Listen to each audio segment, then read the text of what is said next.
Florence's rich culture and delicious cuisine have always left me wishing that I had spent more time in this beautiful city. Florence is full of beauty on both sides of the Arno River and also has some of the best wine that you'll ever have.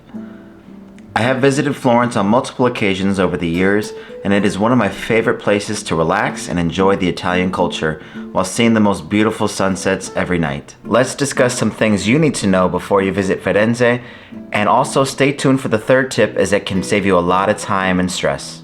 First off, there's a very famous sandwich shop in Florence called All'Antico Vinaio, and it is home to some of the best focaccia bread sandwiches that you will ever have. They are absolutely amazing. My tip for this though is that they are even tastier when you don't have to wait for a very long time. The word has been out for a while on All'Antico Vinaio, which means tons of people will be making their way to the two locations within the city. The most popular and busiest location is near Palazzo Vecchio, with the second location a rock's throw north of the Accademia Gallery. We visit that second location every time that we're there, and it is by far less busy than the first location by Palazzo Vecchio. It also depends on which time you decide to go visit All'Antico Vinaio, because around lunchtime it's going to be a lot more busy, as well as you approach dinner time. So with that in mind, if you go in the late afternoons, like 2 to 4 o'clock, and then late in the evenings at around 8 to 10 o'clock, you're going to have a lot more luck at All'Antico Vinaio. For example, Lexi and I visited the northern location at about 9 p.m. after a day trip in Cinque Terre,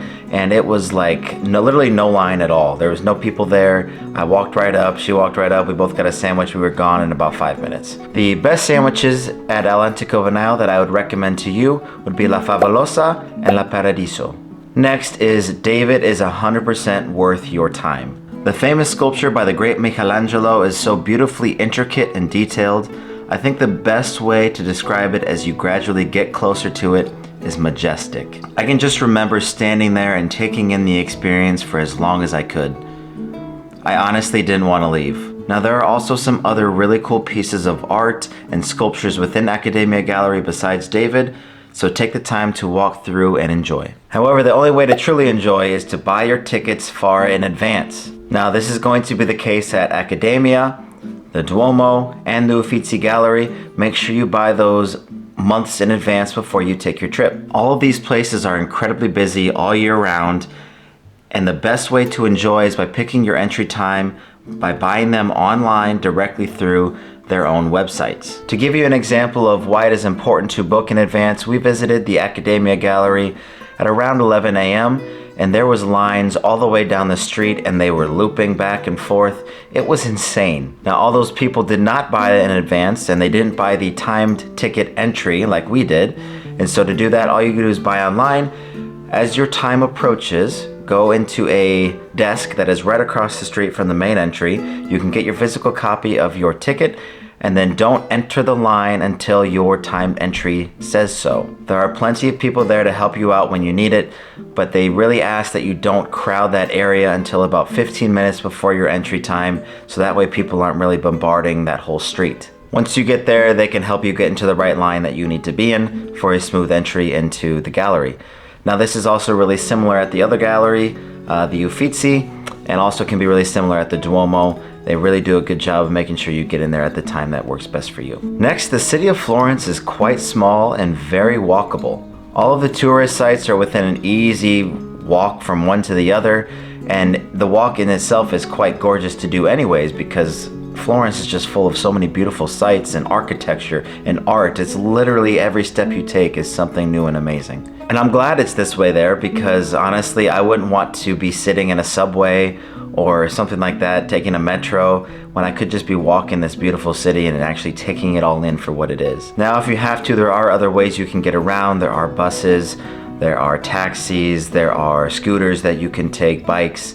But by far, the way to best enjoy it is going to just be walking around the city. And when your feet do start to get tired, you can use that as an excuse to just pull off the road and grab some wine at a bar or sit down at a restaurant and enjoy some food. And the best way to really take in those vibes that Florence has to offer is to sit down and enjoy literally the best wine on earth. I think my favorite part about our last trip over to Florence was that I could just sit and relax. I have not been so relaxed in a city as I was in Florence, and just sitting by the Arno River and sipping on some Chianti. Chianti Classico, however, is only one of the many great varieties of wine that you can have while you're in the Tuscany region and in Florence. Others would include Brunello di Montalcino and Montepulciano.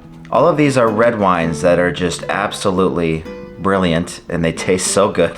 However, if you're not really wanting to spend more money on these great wines, if you just order the house red or the house white, those are going to be amazing too. Again, you are in wine country and wine world, and so just enjoy it. All of them are going to be fantastic if you do partake in drinking wine. So basically, you're not going to be disappointed with any of the wines in Florence. However, another thing you won't be disappointed with is going to be trying a Florentine steak. You might be a little bit disappointed at how much it costs, as it does run up a pretty hefty price since it's such a delicacy there in Florence, but the taste is well worth it. The previous times that I had been to Florence, I never even gave it a try, as I had to be pretty conscious about how much money I was spending because I was a broke college student, so on and so forth. However, when we went there last time, when Lexi and I were on our honeymoon, I had to indulge. We went to I Tuscani, which is a restaurant kind of close to the train station, so a little bit more east within Florence, and it was absolutely brilliant. The whole experience, it was one of the best dining experiences I've ever had. The steak is going to be served rare and is seasoned with the simplest ingredients, but it tastes so amazing. We were served by Enrico, and he was genuinely like one of the coolest people I've ever met in my life. So please give it a try if you are a meat eater, and you will not be disappointed. It tastes amazing, and it will hopefully turn into one of the best dining experiences that you will ever have, just like it was for me. There's a lot of things to do in Florence, and that can be pretty stressful to try to fit it all in. So as I usually say on this channel, you need to prioritize what is important to you, so that way you can fill your gaps within your itinerary properly and not be stressed at the end about not getting to certain things. I think 3 days in Florence is about as perfect as you can get. This will allow you to properly space out the galleries, the museums, the churches, without feeling like you have to be stuck in a museum all day or feel like it takes away from your time to enjoy the city and everything else that it has to offer. It also will allow you to possibly take a day trip if you want. We took a day trip to Cinque Terre, like I said earlier, which is just a few hours away by train. A lot of people also really like to take just a Tuscany wine tour. So you could easily just take a bus or a guided tour out to one of the nearby wineries. I've heard great things about it, even though I haven't done it myself. But everyone speaks so highly, other travelers and so on and so forth, so that could be a great option for you as well. Now let's talk about a very famous dish over in Florence, which is lampradotto. Simply put, this is the fourth stomach of a cow. This dish was primarily eaten by the impoverished people of Florence, as it was commonly seen as a more cheaper meal for them to afford. And after many years, it is now deemed as quite a delicacy there in Florence. It's something that a lot of people like to try when they're there. On our last visit to Florence, I decided to give it a try for myself, even though I was a little bit reluctant to try the fourth stomach of a cow, but I did it anyways. I got it at a deli really close to the Pitti Palace, and I'll be honest with you, the flavor was amazing. Like, I really enjoyed the seasoning and the sauce within it.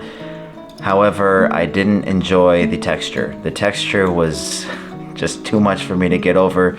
However, you could have a different experience than me, so I highly encourage you to try it at least if you do eat meat, and just see if you enjoy it, because it could end up being your new favorite food after you try it. I cannot wait for the next time that I get to visit Florence, and I'm so excited for you to finally take that opportunity and visit it for yourself as well. It is truly an amazing experience that will leave you in awe of its beauty and art and architecture. Like I said earlier, is it a place that I felt the most relaxed while I was on vacation. Now, if you want to hear more about all those different vacations and specifically things in Italy, please check out these next couple videos and have a good day.